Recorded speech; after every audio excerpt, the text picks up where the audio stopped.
जी अस्सलाम वालेकुम क्लास। आप लोगों को मैंने ये वाला टॉपिक भी करवाना है to find the value of the trigonometric ratio of the angle measure 30। सही है।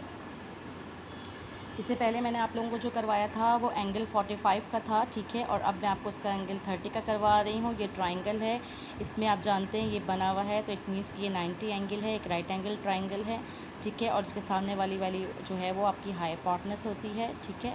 अब ये वाला एंगल अगर 30 है तो इसके सामने वाली एंगल वैल्यू जो होगी परपेंडिकुलर होगी, और इसके साथ जो लाइन एडजेसेंट होती है ये आपकी इसकी बेस होती है, ठीक है।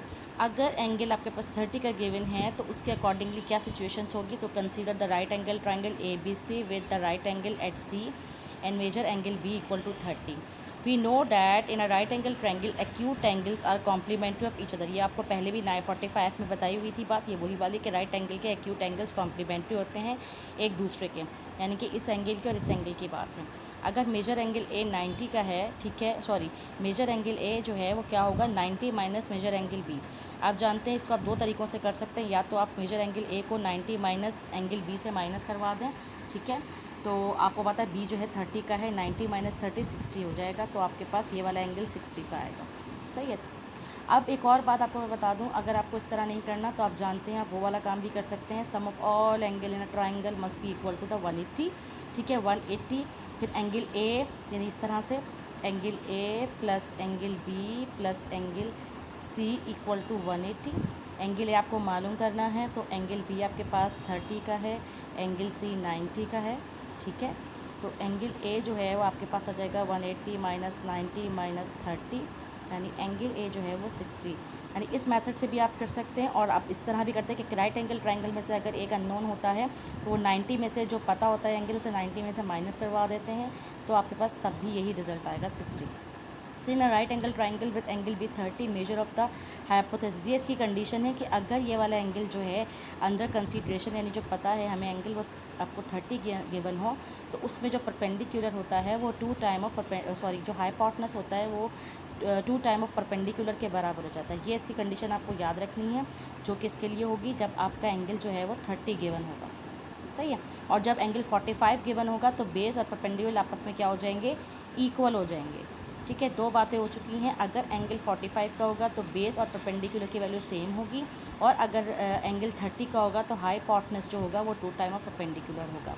अब बात आप जब हमें जो है ए आपको पता है, ठीक है, और सी आपको पता चल गया है, सी है 2 टाइम ऑफ परपेंडिकुलर, परपेंडिकुलर है बी आपके पास, तो सी क्या हो जाएगा 2 टाइम ऑफ बी हो जाएगा।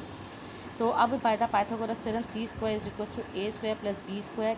अब आप इसको सेट कर लीजिए, ए स्क्वायर आपको मालूम करना है, ठीक है, तो इक्वल हो जाएगा प्लस का बी स्क्वायर इक्वल टू के वहाँ शिफ्ट हो जाएगा तो माइनस का बी स्क्वायर हो जाएगा।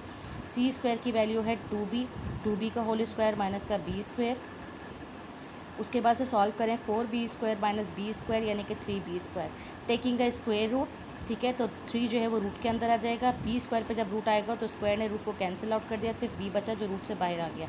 यानी कुछ इस तरह से हुआ ये कि जब 3 पर 3b स्क्वायर किया, ठीक है, ये रूट पहले 3 पर अप्लाई हुआ तो रूट 3 आ गया, जब ये रूट बी स्क्वायर पर अप्लाई हुआ तो स्क्वायर ने रूट को काटा तो बी जो है वो रूट से बाहर आ गया, ठीक है। अब आपके पास जब आपके पास ए भी पता है, बी भी पता है, सी भी पता है, तो अब आपने साइन 30 के सारे कॉस 30 टेन 30 कॉट 30 सेक 30 कॉसेक 30 6 रेशोज़ हैं, वो 6 रेशोज़ मालूम करने हैं, ठीक है। मैंने यहाँ पर P H perpendicular upon hypotenuse, base upon hypotenuse, perpendicular upon base, और base upon perpendicular, hypotenuse upon base, hypotenuse upon perpendicular लिखा हुआ है। लेकिन अगर आप ये नहीं कर रहे तो यहाँ पर भी आपको पता चल गया है कि ए जो है वो बेस है, बी जो है परपेंडिकुलर है, सी जो है वो हाइपोटेनस है। तो बी अपॉन सी यानी परपेंडिकुलर अपॉन हाइपोटेनस, ए अपॉन सी यानी बेस अपॉन हाइपोटेनस, ठीक है, परपेंडिकुलर अपॉन बेस। तो ये आप इस तरह से भी कर सकते हैं। उसके बाद आपने इनकी वैल्यूज़ लिख दी कि बी जो था वो बी के बराबर था, लेकिन सी जो था वो 2b के बराबर था, सही है ना।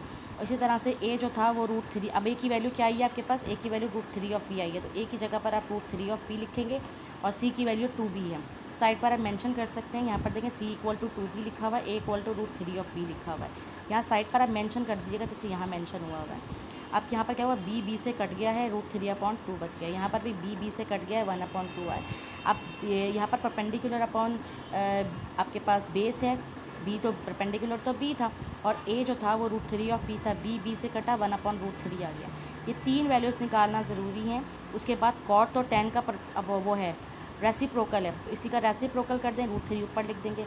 सेक किसका रेसिप्रोकल है? कॉस का। कॉस की वैल्यू √3/2 है, इसका उल्टा लिख देंगे 2/3 हो जाएगी। कॉसेक साइन का वो है रेसिप्रोकल है तो ये 1/2 आया था, इसका अपोजिट कर दें तो 2 आ जाएगा। ठीक है ना। तो इस तरह से ये हो जाएगा, ये बहुत इंपॉर्टेंट है, पेपर में आया हुआ है। इसके साथ इसकी आपको ये एग्जाम्पल भी करनी है। ठीक है, खुद से ये वाली मैंने समझा दी, एग्जाम्पल आप लोग खुद करेंगे। ठीक है, उसके बाद मैं आपको नेक्स्ट जो है वीडियो में आपको 60 और लास्ट इसका जो रेशियो है वो 60 का बता